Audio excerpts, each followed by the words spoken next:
libro primero de Samuel, capítulo 21, nos dice la escritura que vino David a Nob, al sacerdote Ahimelech, y se sorprendió Ahimelech de su encuentro y le dijo: ¿Cómo vienes tú solo y nadie contigo?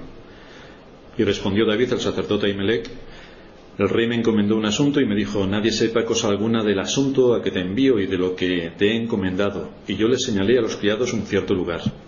Ahora pues, ¿qué tienes a mano? Dame 5 panes o lo que tengas.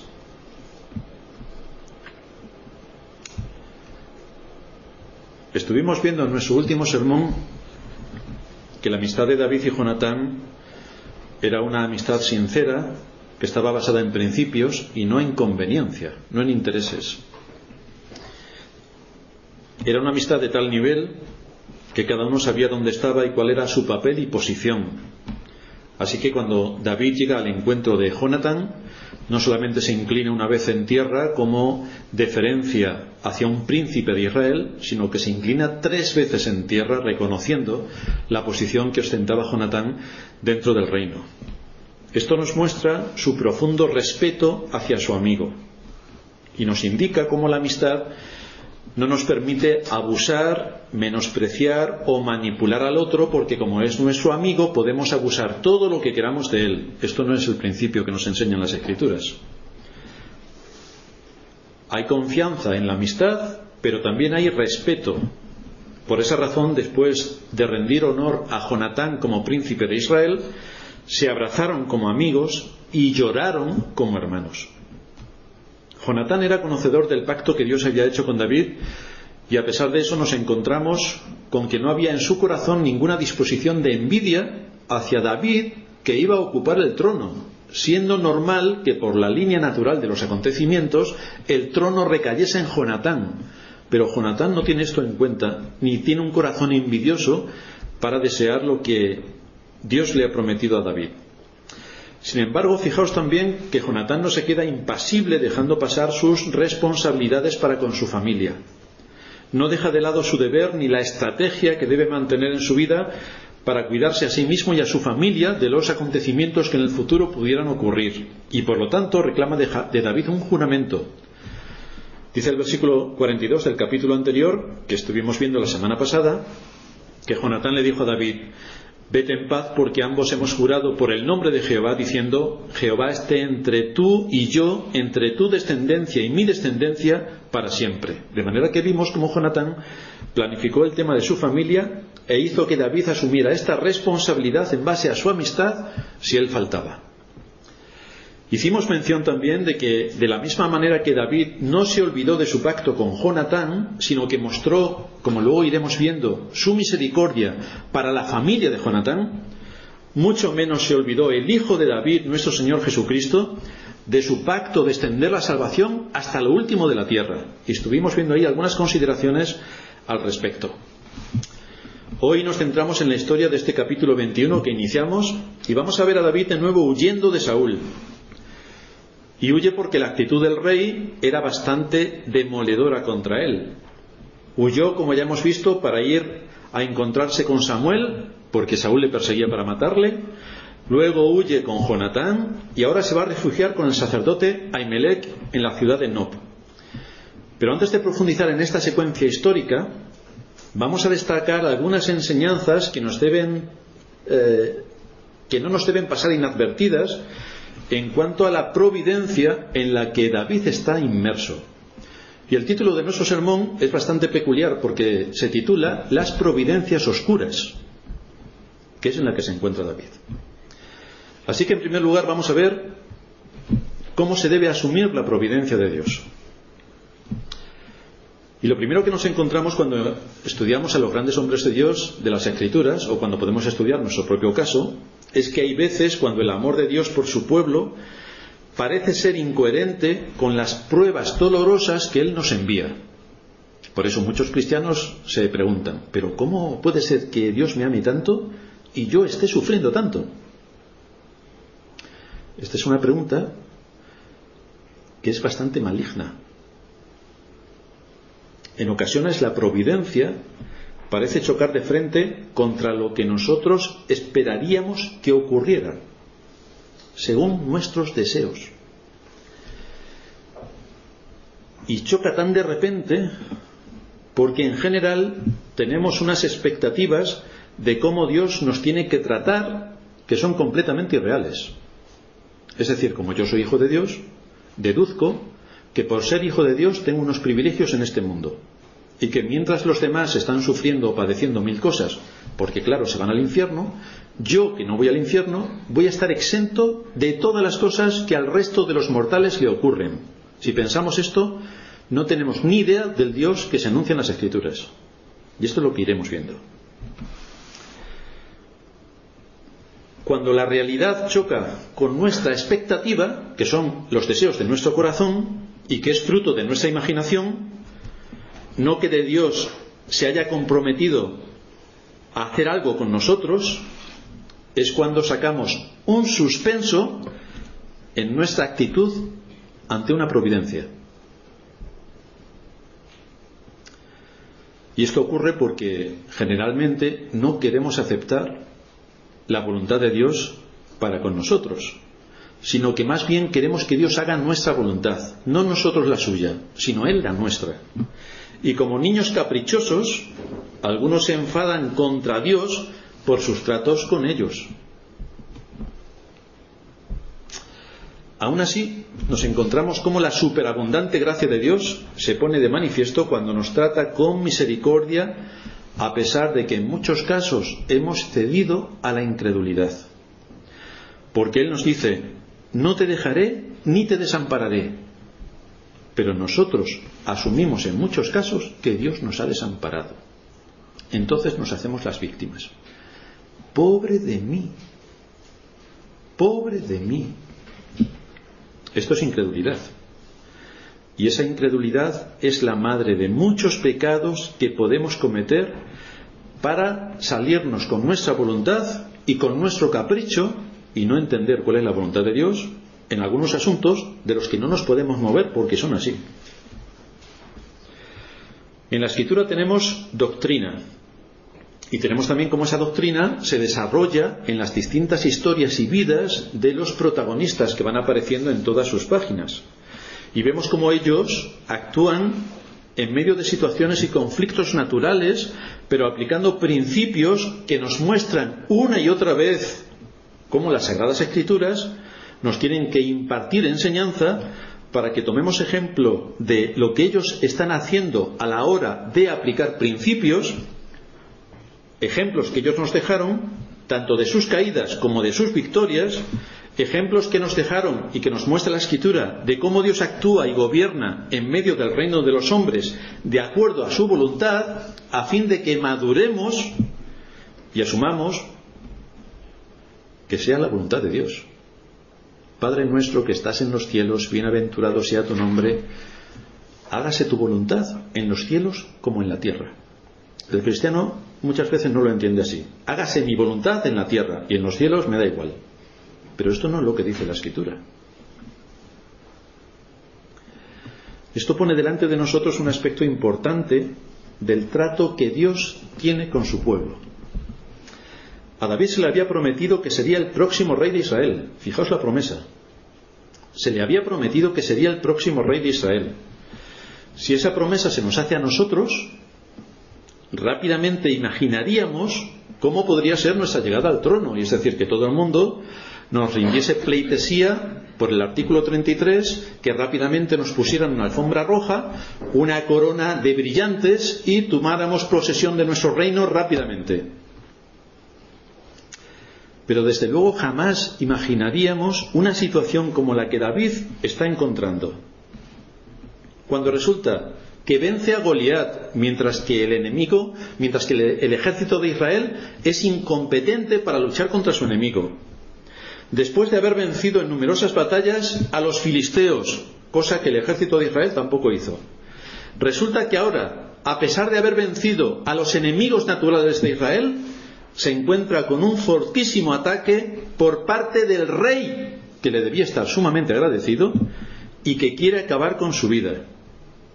Y uno se puede preguntar, que seguramente es lo que se preguntaba David, ¿cómo encaja la promesa de Dios?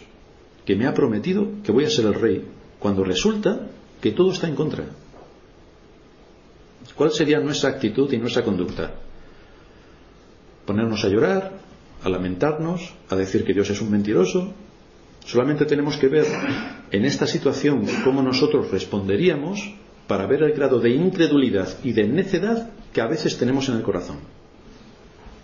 Esto nos introduce en una enseñanza que ya es conocida por nosotros, y es la de la providencia, y de la que extraeremos algunos principios para que no pasemos por alto el gobierno de Dios ni creamos que hemos sido abandonados por Dios.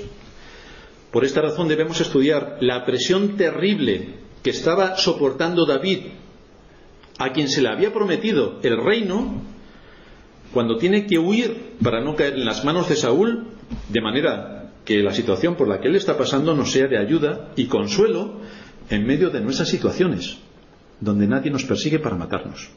A David sí. Es en este punto cuando aparece la diferencia entre el no creyente y el creyente. Cuando el incrédulo es visitado por alguna desgracia, o en una situación desesperada o inesperada, vemos que el orgullo y la justicia propia de su corazón se manifiesta rápidamente. Pero fijaos, se manifiesta el orgullo y la justicia propia, porque lo primero que dicen es: ¿qué he hecho yo para merecer esto? Por lo tanto, se presentan delante de Dios como seres santos inmaculados que jamás en su vida han hecho ningún daño y por lo tanto no son merecedores de nada de lo que les pueda ocurrir. Esto lo que implica, aparte del orgullo, la soberbia y la incredulidad, es que no se conocen a sí mismos ni conocen a Dios, cosa normal en un no creyente. El problema es cuando esto lo hizo un creyente. Esto sí que es un problema. ¿Qué he hecho yo para merecer esto? Siempre he procurado hacer el bien.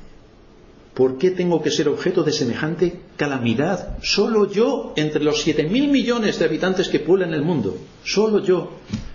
Que esto lo diga un creyente es de lo más patético, porque muestra que no conoce a Dios, para empezar. Aparte de los pecados que vienen acompañados: orgullo, egoísmo, soberbia, justicia propia.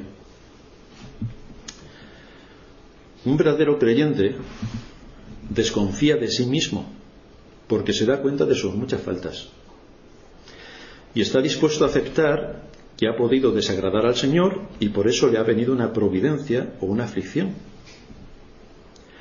Aunque se ha desagradado al Señor por algunos pecados que ha cometido y no han sido corregidos, lo que está recibiendo no es una providencia, es un juicio, que es distinto.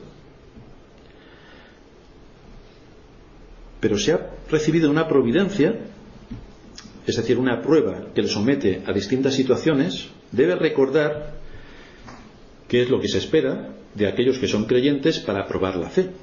Porque ¿cómo se prueba la fe? Es el texto de introducción que estábamos leyendo en 1 de Pedro capítulo 1 versículo 6, en lo cual vosotros os alegráis, aunque ahora por un poco de tiempo, si es necesario, tengáis que ser afligidos en diversas pruebas. ¿Identificamos las pruebas? Para que sometida a prueba vuestra fe, que es mucho más preciosa que el oro, el cual, aunque es perecedero, se prueba con fuego, sea hallada vuestra fe en alabanza, gloria y honra cuando sea manifestado Jesucristo. El texto es bastante claro. El asunto es por qué los creyentes en general no se lo creen y piensan que las aflicciones no van con ellos, no tienen nada que ver, que como somos hijos de Dios estamos exentos de la aflicción. ¿Por qué razón lo piensa el creyente en general, cuando no es eso lo que enseña la Escritura? Cuando somos sometidos a periodos de providencias oscuras, es decir, incomprensibles y no sabemos por qué están pasando estas cosas, haremos bien en repasar nuestra manera de vivir, haremos bien en escudriñar cuidadosamente nuestra conducta a fin de descubrir si es una providencia oscura por la que estamos pasando y por la que el Señor nos está perfeccionando en cuanto a la fe, o si más bien es un juicio de Dios y por lo tanto hay algo que está mal en nuestra vida y debemos corregirlo. Yo debo examinar exactamente de qué estamos hablando. En lo que tenemos ante nuestra vista respecto a David, no hay ningún motivo para que esté soportando un juicio de Dios.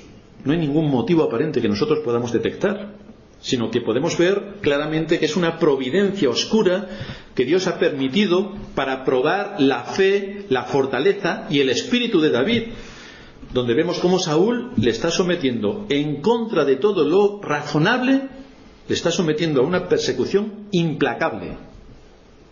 Por lo tanto, David está en medio de una providencia oscura.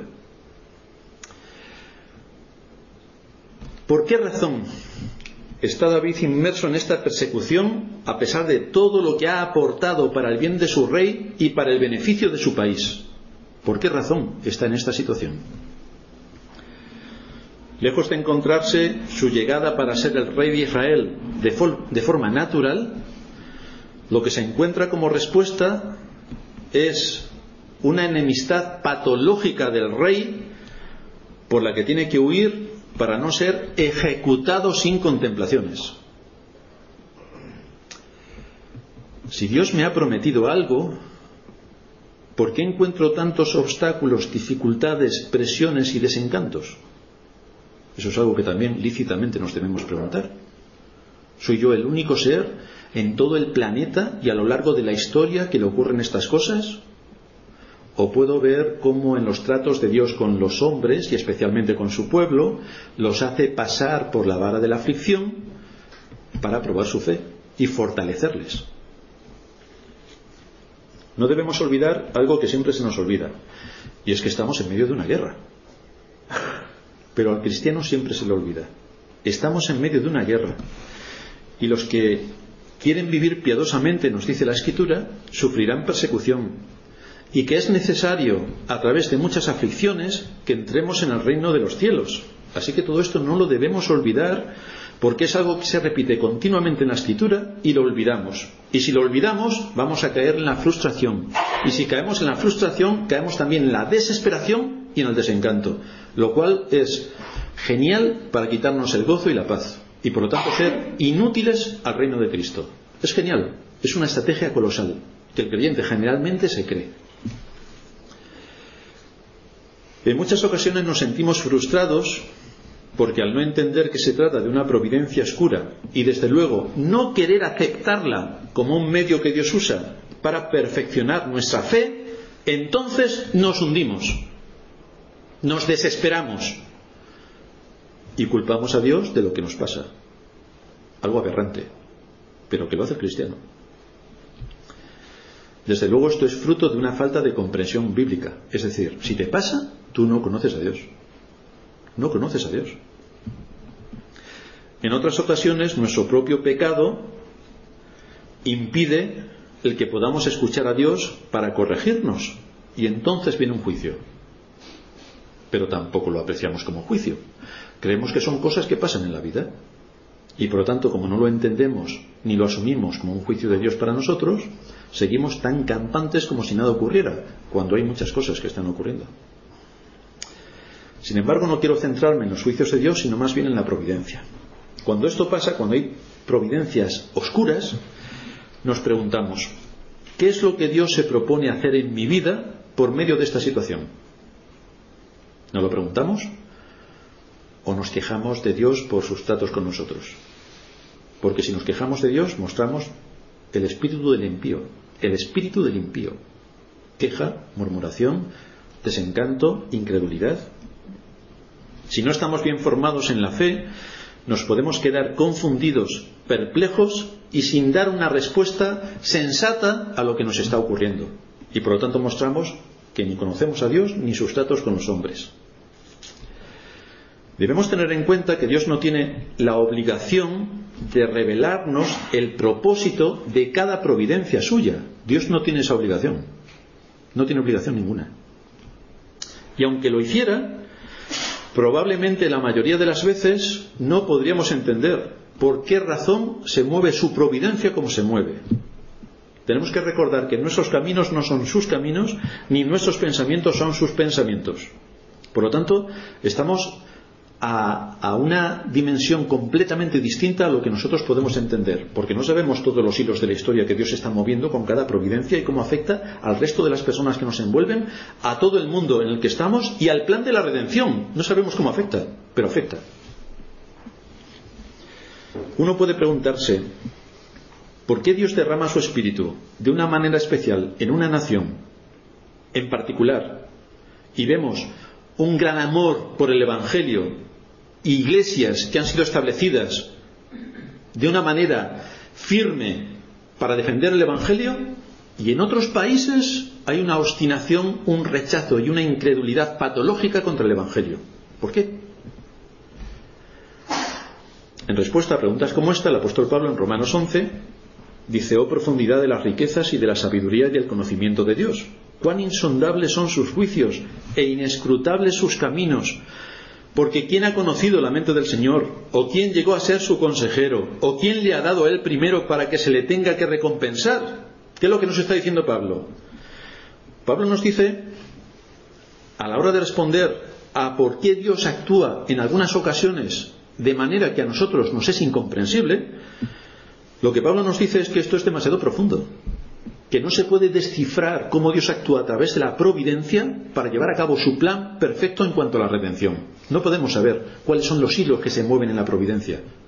Eso está pegado para nosotros.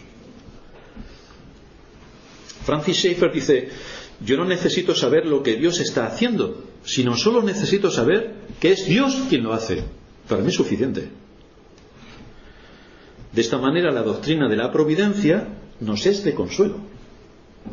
Consuelo en tiempos de prueba, a fin de que no podamos caer en la confusión, o en la frustración, o en la decepción, o en el desencanto por los tratos que Dios tiene con nosotros. ¿Estaría David desencantado con Dios en estos tiempos de angustia? ¿Cuál creéis que sería el corazón de David? Siendo perseguido de forma implacable por Saúl, resultando que Dios le había prometido que el reino era suyo. ¿Cómo estaría el corazón de David? ¿Estaríamos nosotros descansando en Dios en medio de situaciones críticas como la que David está pasando? ¿Estaríamos centrados en asumir la voluntad de Dios y su propósito? Daos cuenta que en medio de todo esto David no está quieto, no está impasible, no está dejándose invadir por la desidia o qué malo es Dios para conmigo. No, David sigue luchando y sigue con la mente y con la inteligencia que Dios le ha dado, buscando una salida para la situación en la que se encuentra. Pero David no está quieto. Así que vamos a ver en segundo lugar cómo tenemos que asumir la providencia oscura con esperanza. Vamos a ver cómo la providencia es de consuelo para los creyentes, y vamos a tomar algunos ejemplos de las Escrituras. Recordaréis que el Señor le hizo una promesa a Abraham. Dice en Génesis capítulo 12, versículo 2: haré de ti una nación grande y te bendeciré y engrandeceré tu nombre y serás de bendición.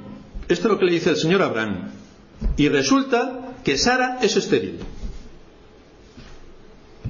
¿Y esto entonces cómo casa? Porque tenemos una promesa de Dios y tenemos un hecho físico, que Sara es estéril. ¿Cómo va a prometer Dios algo que no va a cumplir? Cuidado, que estamos hablando de una promesa de Dios. No estamos hablando de lo que a mí me gustaría que hiciera, que es distinto. Lo digo porque cuando nos disponemos a orar, oramos muchas veces de acuerdo al deseo de nuestro corazón y creemos que Dios nos tiene que obedecer y hacer nuestra voluntad. No es esto lo que nos está enseñando la Escritura. La Escritura nos enseña a orar de acuerdo a las promesas de Dios. Y entonces esperar razonablemente en sus promesas, pero no esperar razonablemente en mis deseos. Y eso es lo que aquí también tenemos que discernir. Sara era estéril. ¿Cómo va a prometer Dios algo que no puede cumplir? Esto nos muestra que vamos a tener que luchar con todas nuestras fuerzas para vencer nuestra incredulidad respecto a las promesas de Dios. Si Dios ha prometido, Dios cumplirá. Tengo que asegurarme que son sus promesas y no mis deseos. Pero si Dios ha prometido, cumplirá. La esterilidad de la matriz de Sara, desde luego, no presentó ninguna dificultad para la omnipotencia divina. Sin embargo, Abraham entendió que debía buscar una alternativa y una solución sin esperar el hijo que Dios le había prometido. De manera que Abraham fue incrédulo a la voz de Dios y tuvo un hijo con Agar. Pero eso no es lo que Dios le prometió, porque Agar no era su esposa, era su concubina. Eso no es lo que Dios le prometió. Pero Abraham entendió que esa era una salida porque la matriz de Sara era estéril. Aparentemente su plan pareció tener éxito, porque tuvo a Ismael. Sin embargo, fijaos en la consecuencia de su incredulidad para no esperar en la promesa de Dios. Una consecuencia que tuvo resultados y frutos catastróficos para Abraham y para toda la humanidad. Ahí tenemos a Ismael, el padre de los árabes. siempre han sido un problema para el pueblo de Israel. Y siempre han sido un problema para la civilización. Siempre. Pues ahí tenemos las consecuencias de un pecado cuando Abraham no creyó a Dios y actuó en consecuencia. El problema con el que se encuentra generalmente el cristiano es que quiere que Dios se someta a nuestra voluntad y no nosotros a la de Dios. Por eso hay tantas frustraciones en la oración. Señor, estoy orando por esto, y orando, y no me concedes el deseo de mi corazón. El asunto es, ¿estás orando de acuerdo a la voluntad de Dios o estás orando de acuerdo a tus deseos? Porque pedís y no recibís porque pedís mal para gastar en vuestros deleites. Ahora, ¿cómo yo sé que es para mis deleites o estoy orando de acuerdo a la voluntad de Dios? Pues para eso tengo que estudiar las Escrituras y ver que Dios me ha prometido responderme cuando oro de acuerdo a su voluntad, en cuanto a sus promesas, pero no en cuanto a mis deseos y mi voluntad. Ahí no hay nada que hacer. Por lo tanto, encontramos a muchos creyentes que están completamente frustrados en la oración porque dicen que Dios no les oye. Evidentemente no les puede oír, es imposible, porque no oran de acuerdo a la voluntad de Dios, sino de acuerdo a la suya propia, y reclaman para sí situaciones que nada tienen que ver con las promesas de Dios. No cogen las promesas de Dios y se las aplican, no. Quieren que la voluntad de ellos se imponga sobre la voluntad de Dios. Pero esto en absoluto lo encontramos en las Escrituras.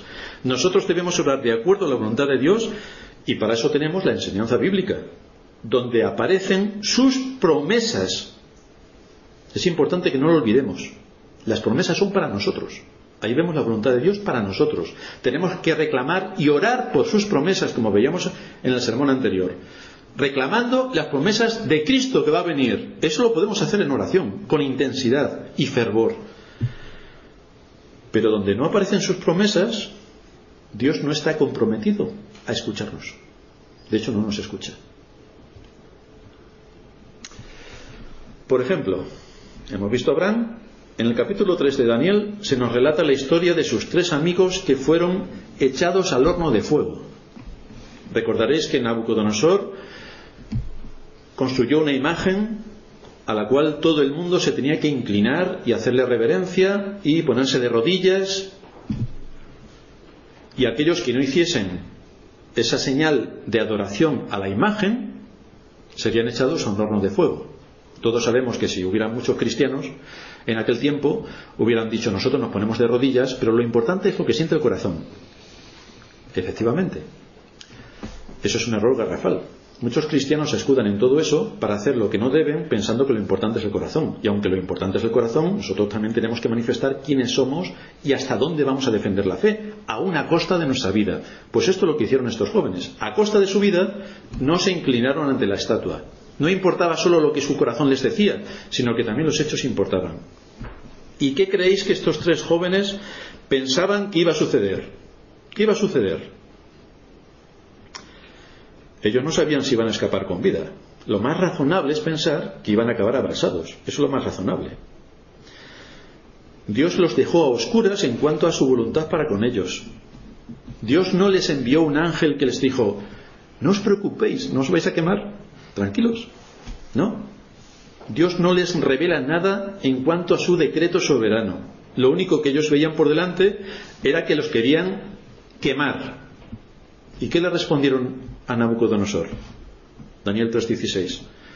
Sadrac, Mesac y Abednego le respondieron al rey diciendo: no es necesario que te respondamos sobre este asunto. He aquí nuestro Dios, a quien servimos, puede librarnos del horno de fuego ardiendo, y de tu mano, oh rey, nos librará. Y si no nos libra, porque no tiene la obligación de librarnos, sepas, oh rey, que no serviremos a tus dioses, ni tampoco adoraremos la estatua que has levantado. Da igual lo que ocurra. Nosotros cumpliremos la ley de Dios, no someternos a tu voluntad para violar los 2 primeros mandamientos de la ley. Estos 3 jóvenes no conocen la voluntad de Dios respecto a su futuro, pero se sostienen confiando en la doctrina de la providencia. Me da consuelo saber que sea lo que sea que haga y sea cual sea la situación en la que estoy, que me ha venido de sopetón y en la que yo no puedo hacer nada, yo descanso en Dios y en su providencia. Eso es lo que nos está diciendo los 3 amigos de Daniel. Así que si estos hombres, en medio de esta situación tan terrible, pudieron encontrar consuelo en Dios, ¿qué se puede esperar de ti? ¿Qué se puede esperar de ti? Que también eres cristiano. Cuando te preguntes por qué no tienes aquellas cosas que tanto anhelas en oración y le pides al Señor según el deseo de tu corazón, cuando te preguntes por qué tienes problemas económicos, por qué tienes problemas laborales, por qué estoy casado con este hombre, o por qué estoy casado con esta mujer, por qué tengo unos hijos así, o por qué tengo unos padres así, o por qué tengo unos gobernantes tan mentirosos, cuando pienses en todo esto, debes meditar bien en cómo responder a tu corazón en medio de todas esas preguntas. Te consuela saber que tu Dios es el Dios de la providencia y que cuando has hecho las cosas correctamente y viene algo que tú no te esperabas porque está fuera de tu alcance, cuando te has dirigido íntegramente delante de Dios y viene algo de fuera que te afecta de lleno, te consuela saber que tu Dios es el Dios de la providencia y que hace todo para tu bien. ¿Tienes esto en mente? ¿O le atribuyes a Dios algún propósito perverso por el que te quiere hundir? Porque si lo haces estás equivocado. Debemos aprender a confiar en Dios aunque no entendamos lo que está haciendo. Muchas veces no lo vamos a entender, porque Él es infinito en su sabiduría, pero también infinito en su bondad. Así que cuando viene una providencia oscura, esperaremos en Dios. Tomemos el ejemplo de José. A nosotros nos encanta el final de la historia, nos encanta cuando encuentra a sus hermanos y les dice: vosotros pensasteis hacerme mal, pero Dios lo volvió en bien. Nos encanta el final de la historia. Claro, nosotros sabemos toda la historia y no tenemos en cuenta todo lo que él sufrió, porque luego encontramos como Dios le puso como segundo en el reino de Egipto. Leemos toda su historia y hallamos gran consuelo, pero nos olvidamos de todos los años que José vivió en medio de una providencia oscura. Nos olvidamos de que José no sabía cuál era el propósito de Dios en cuanto a su providencia y cómo por medio de él cumpliría las promesas dadas a Abraham muchos años antes. No sabía nada mientras se encontró en aquella prisión durante años. No sabía nada durante todos los años que estuvo lejos de sus seres queridos. Si durante aquellos largos años él hubiera estado pensando en cómo vengarse de sus hermanos, no habría tenido el espíritu de misericordia con el que vemos que actúa cuando en la providencia de Dios le entrega a sus hermanos. Aunque José no entendía la razón de toda aquella providencia oscura por la que fue vendido por sus propios hermanos como un esclavo, sí que José descansaba en la providencia de Dios. Y esto le dio un espíritu de contentamiento. No le vemos quejarse. No le vemos atribuirle a Dios ningún despropósito. Está tranquilo. Cumple con su función. En la casa de Potifar es el segundo después de Potifar. En la cárcel es el que más ayuda al jefe de la cárcel. Y cuando llega al gobierno de Egipto es el segundo. Es un hombre que no descansó en sus responsabilidades allí donde Dios le puso. No se dedicó a la vagancia, ni a pensar pobre de mí, sino que se dedicó a ser responsable delante de Dios en todo aquello que puso al alcance de su mano. Por esta razón pudo ser de beneficio para su generación. Si hubiera tenido un espíritu de amargura y un espíritu de queja, no hubiera servido para nada.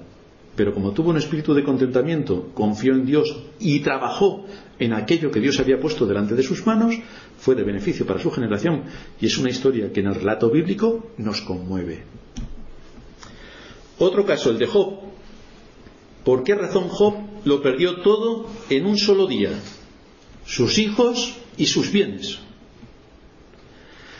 ¿Por qué a este hombre temeroso de Dios se le llenó el cuerpo de llagas y perdió su salud? Vosotros poneos en su lugar a ver cómo afrontaríais una situación de esta envergadura.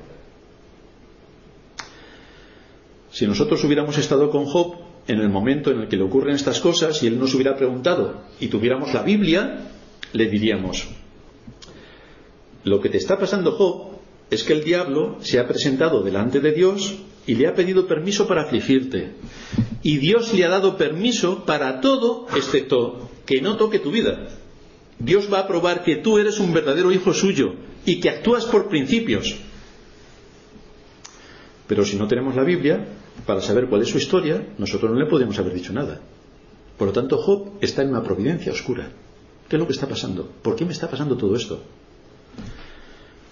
Pero fijaos cómo nos dice la Escritura que Job no pecó contra Dios, ni le atribuyó a Dios despropósito alguno, a pesar de que le quitó sus hijos y sus bienes. Yo creo que no hay nada peor para un padre que le quiten sus hijos y que te despojen de todos tus bienes y que te quiten hasta tu salud.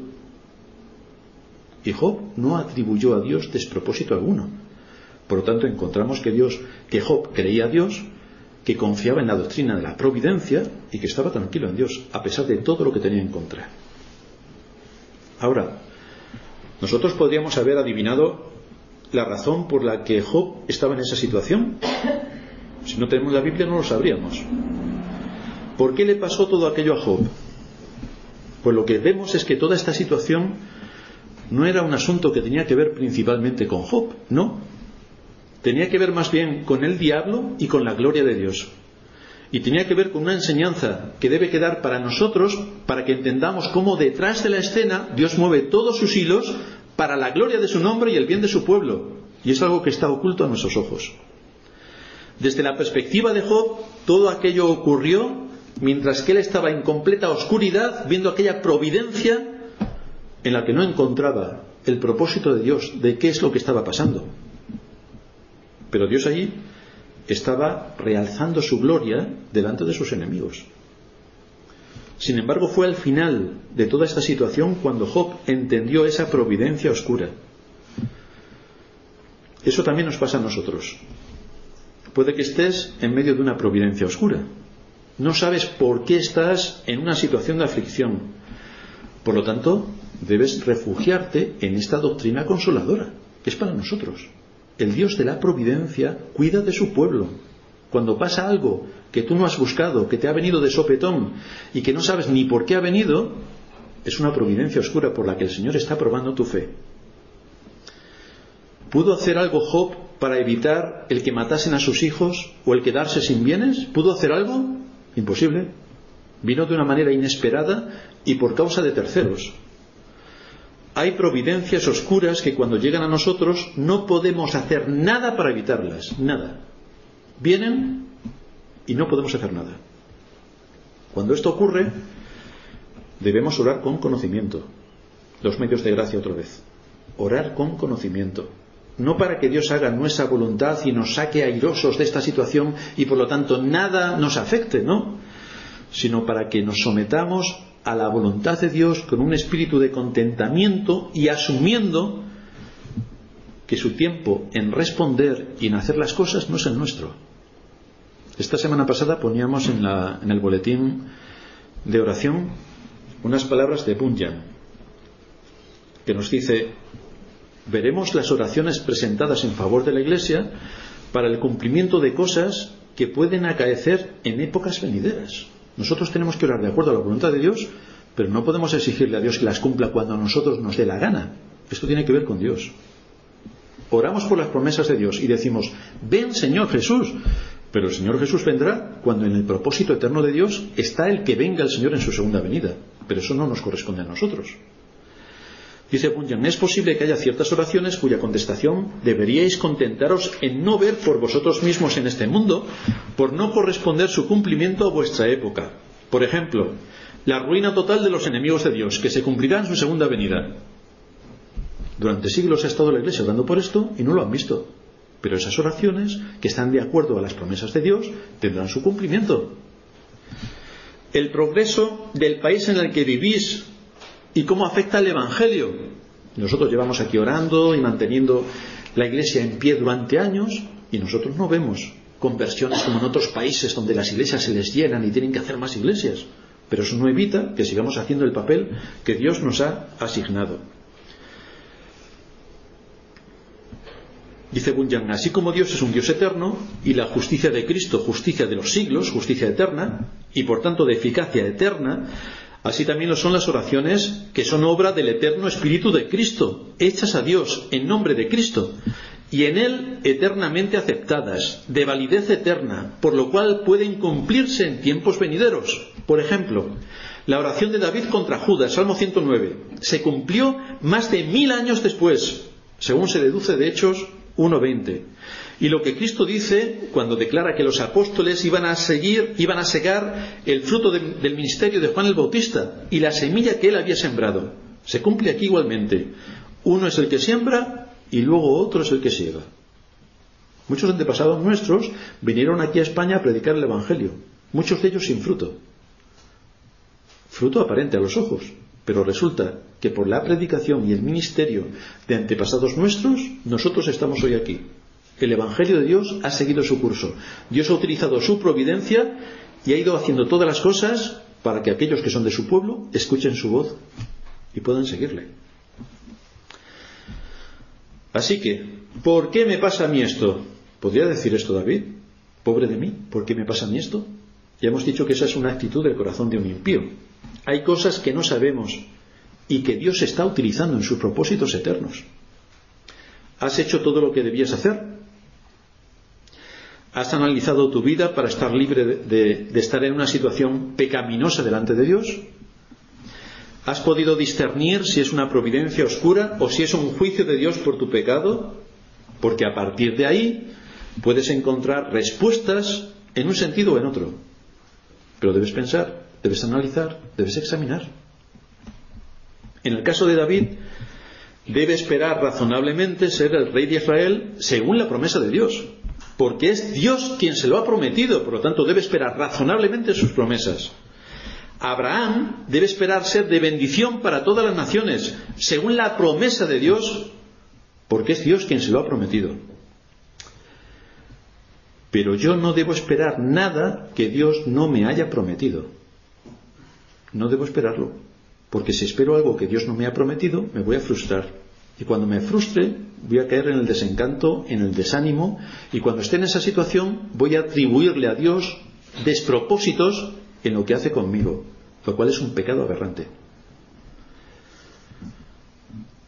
No debo, por tanto, esperar ser el más rico de los hombres, porque Dios no me ha prometido en ningún sitio que yo voy a ser el más rico de los hombres.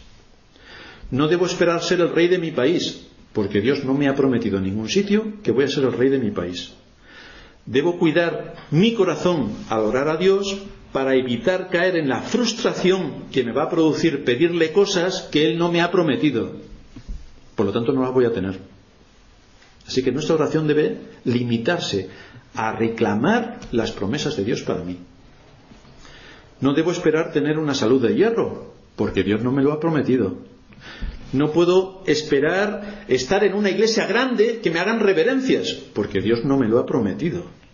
No debo esperar tener una gran familia, porque Dios no me lo ha prometido.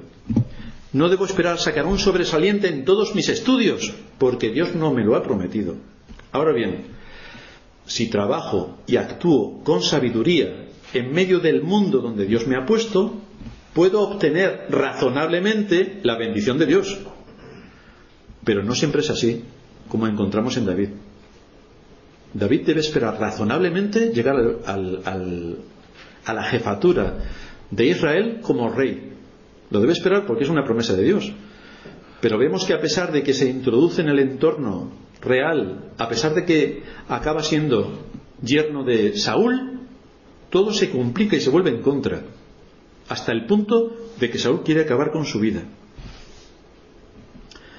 Lo que sí me ha prometido Dios, y esto es en lo que debo centrar mis oraciones y mis peticiones y agarrarme, es que va a ser mi consuelo en tiempos de aflicción. Esa promesa es para ti. Cógela. Lo que sí me ha prometido Dios es su gracia. Esa promesa es para ti. Cógela. Lo que sí me ha prometido es su misericordia, a pesar de mis caídas, a pesar de mis pecados, a pesar de mis fracasos. Coge esa promesa que es para ti. Y lo que sí me ha prometido es su salvación. Coge esa promesa que es para ti. Pero todo lo demás son imaginaciones mías que me van a llevar a la frustración, al desencanto y al desánimo, porque estoy esperando en mis deseos, pero no en las promesas de Dios. Debemos recordar una vez más que la fe debe ser probada para demostrar que es auténtica. Se demuestra que es auténtica cuando se prueba. Si no se prueba, no sabemos de qué estamos hablando. Ya sabéis que los que hicimos el servicio militar, en la cartilla se nos ponía valor, se le supone. Claro, pero no habíamos hecho nunca nada, con lo cual vete a saber si cuando viene el enemigo salimos corriendo los primeros huyendo. Pero en el reino de los cielos, a los soldados, el valor no se les supone. Lo tienen que demostrar. Y Dios nos hace que lo demostremos en medio de pruebas para ver si nuestra fe está sustentada en Dios. Por esa razón, Dios nos ha prometido: abre tu boca y yo la llenaré. Nos da los medios de gracia para obtener todo lo que necesitamos: su consuelo, su misericordia, su ayuda, su perdón. Nos da los medios de gracia para que por ellos entremos a conocer a Dios y reclamemos sus promesas. Él nos ha prometido: abre tu boca y yo la llenaré. Acércate a Dios y Él te dará lo que necesitas. Acércate a Dios, dice la Escritura, y Él se acercará a ti. Pero si tú no te acercas a Dios, ¿cómo puedes esperar razonablemente que Dios te bendiga? Y que ores de acuerdo a su voluntad, cuando están lejísimos de su voluntad y pidiendo de acuerdo a tus deseos, porque los medios de gracia ni los tocas. Las promesas de Dios son para nosotros y para nuestros hijos, y debemos descansar razonablemente en ellas cuando usamos los medios de gracia. Dios no te ha prometido nada más, pero nada menos. En el caso de David, él era el rey elegido por Dios, y resulta que otro lleva la corona. Él defiende a Israel de sus enemigos y se enfrenta a sus enemigos. Y tenemos a Saúl, que en vez de enfrentarse a sus enemigos, persigue al que le defiende de sus enemigos. Todo al revés. ¿Es que ha olvidado Dios sus misericordias? No. ¿Ha cambiado Dios su propósito? No. ¿Por qué razón nos encontramos entonces al que ha liberado a Israel de mano de sus enemigos, al que ha obtenido una victoria tras otra, tanto con Goliat como con los filisteos, huyendo como un fugitivo? ¿Por qué? Y no solamente huye como un fugitivo, sino que siendo él sobre quien descansarían los tesoros de Israel, le encontramos en nuestro texto como un mendigo pidiendo pan. No tengo ni para comer. Y resulta que Dios le ha prometido que va a ser el rey de Israel. ¿Cómo encajan todas estas cosas de la providencia en la mente de una persona para que pueda estar firme en sus convicciones y no desalentarse? La fe debe ser probada. Y entonces ahí tenemos que empezar a confiar en el Señor con todo nuestro corazón, con todo nuestro entendimiento, asumiendo nuestra responsabilidad y siendo consecuentes con la fe que ha sido dada una vez a los santos. Pero si esto no lo tenemos claro, seremos expuestos a consecuencias amargas, porque tendremos grandes expectativas de cosas que como niños caprichosos esperamos cuando Dios no nos las va a dar jamás, y por lo tanto nos frustramos. Esto nos muestra el resultado de tener expectativas o esperanzas que el Señor jamás ha prometido para nosotros y que por tanto son falsos frutos de un corazón egoísta. Y contra esto tenemos que combatir. En tercer lugar, tenemos que dar gracias a Dios por su providencia. Nos dice Pablo en Efesios 5:20 que tenemos que dar siempre gracias a Dios por todo. Y este es un mandato claro del Señor. Esto nos llama a tener siempre un espíritu agradecido, no de queja, agradecido.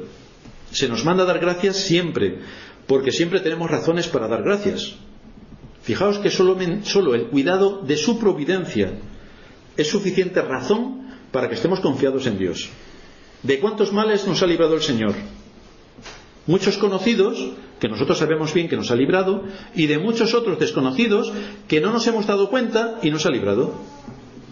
La manera especial en la que nos provee, aún en medio de la necesidad, de su misericordia. La manera en la que nos protege como pueblo suyo y nos da su palabra para que sigamos creciendo en el conocimiento de Él. Debemos dar gracias a Dios cuando las cosas nos van bien y debemos dar gracias a Dios cuando las cosas nos van mal. Dar gracias por todo implica dar gracias por los tiempos de paz como los que gozamos o por los tiempos de aflicción que también pueden sobrevenir. De ahí que tengamos que cuidar nuestra actitud para con la providencia divina en medio de grandes dificultades personales en las que todos podemos estar inmersos.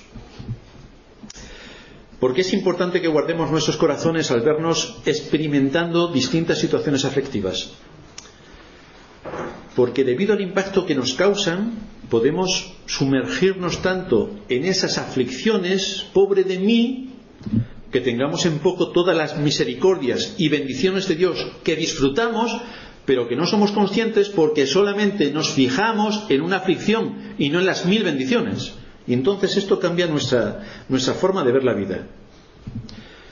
Debemos tener mucho cuidado para que la pérdida de una bendición no nos nuble los ojos para evitarnos ver el resto de las bendiciones que Dios nos da.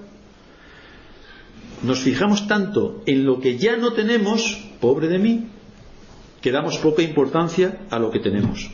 Pero esto muestra una condición pecaminosa del corazón. Es una condición que debemos combatir porque manifiesta un gran espíritu de ignorancia, de ingratitud y de incredulidad. Es ignorancia porque si en realidad entendiéramos lo que merecemos por nuestros pecados, nos sorprenderíamos de que Dios nos dé tantas bendiciones. Es ingratitud porque no valoramos en absoluto el resto de bendiciones que Dios nos da. Fijaos, todos nosotros cuando salgamos de aquí tenemos un lugar al que ir. Tenemos comida para comer hoy. Ninguno se va a ir sin comer a la cama, salvo que quiera adelgazar. Pero si no, va a poder comer tranquilamente. Tenemos un lugar donde dormir esta noche. Tenemos un país que más o menos está en paz. Y tenemos una iglesia donde adorar a Dios. Tenemos muchos bienes en este mundo que muchos seres humanos, miles de millones, no tienen. Y tú sí. Y es incredulidad porque no quieres creer lo que Dios dice en su palabra y la desprecias con esa actitud. Pobre de mí. Este es un grave pecado porque resulta que tienes todos los medios de gracia a tu disposición y probablemente estés en esa situación porque no haces uso de ellos. Y por lo tanto, evidentemente, si no comes te mueres. Que es lo que pasa con los medios de gracia. Si no los utilizas, te mueres. Si pasas tu vida menospreciando las bendiciones que Dios te está dando, te arriesgas a que te diga. Si piensas que no son nada o que no vale la pena tener todo lo que yo te doy, entonces no te voy a permitir disfrutar de nada de lo que tienes. Te voy a quitar tu casa. Te voy a quitar a tus seres queridos. Te voy a quitar tus comodidades. Te voy a quitar tu reputación. Porque ya que no estás contento con nada, te voy a quitar todo. ¿Y entonces qué ocurrirá? Claro, nosotros pensamos, a nosotros no nos va a pasar eso. Hermanos, ¿sabéis cuántos creyentes a principios de 1915 pensaban que ellos estaban en el mejor de los países y que no pasaría nada? Y tenían sus hijos, tenían sus casas, tenían su salud, tenían su trabajo, y vino la Primera Guerra Mundial y arrasó con todo. ¿Y queréis creer que nosotros en cualquier momento puede ocurrir una situación de esa envergadura, que siempre es ilógico lo que ocurre, pero ocurre, y entonces nos vemos en medio de una providencia oscura, donde nos quitan nuestra casa, donde nos despojan de nuestros hijos, donde nos despojan de nuestros bienes, donde no tenemos para comer, y donde somos humillados en grado superlativo? Ya que no queremos valorar los bienes y las misericordias que Dios nos da, Dios a veces nos quita todo, para que pensemos. Y finalmente, en cuarto lugar, ¿cómo nos tenemos que sustentar en la providencia? Una de las mayores pruebas de nuestra madurez espiritual es la aflicción. Las aflicciones nos muestran el estado de nuestras almas. La manera en la que reaccionamos en medio de la aflicción nos dice cómo estamos en cuanto a nuestro conocimiento de Dios. En la aflicción llegamos a tener un conocimiento experimental de varios de los atributos de Dios. Por eso Job pudo decir: de oídas te había oído, mas ahora mis ojos te ven. He comprendido cuál es el propósito de la providencia de Dios en mi vida. Nahum: Jehová es bueno, fortaleza en el día de la angustia y conoce a los que en Él confían. El salmista en el Salmo 119: si tu ley no hubiera sido mi deleite, entonces habría perecido en mi aflicción. ¿Cómo confortar el corazón de un hombre como David, que tiene como premio a la fidelidad, a su valor y a sus victorias, el odio de su rey y la pena de muerte pisándole los talones? Esta es una situación que le sobrecoge y le deja perplejo. Es una providencia oscura. Sin embargo, vemos cómo actúa con honor, actúa con fe, actúa con esperanza, no deja de hacer todo lo que tiene que hacer responsablemente, de acuerdo a la ley de Dios, y por lo tanto cumple con su deber y con los principios que se esperan de todos aquellos que han conocido la verdad. No vemos a una persona espiritualoide que todo se le queda en el mundo del más allá. No vemos a una persona presa de la desidia o de la incredulidad, sino vemos a un hombre que ha comprendido a Dios, un hombre que conoce a Dios y por lo tanto lucha con firmeza, actúa con sabiduría y hace efectiva su vocación y elección. Y entonces puede esperar razonablemente que la promesa de Dios en su tiempo se cumpla. Y efectivamente, en su tiempo, después de muchas dificultades, Dios cumplirá su promesa. Vamos a terminar en oración.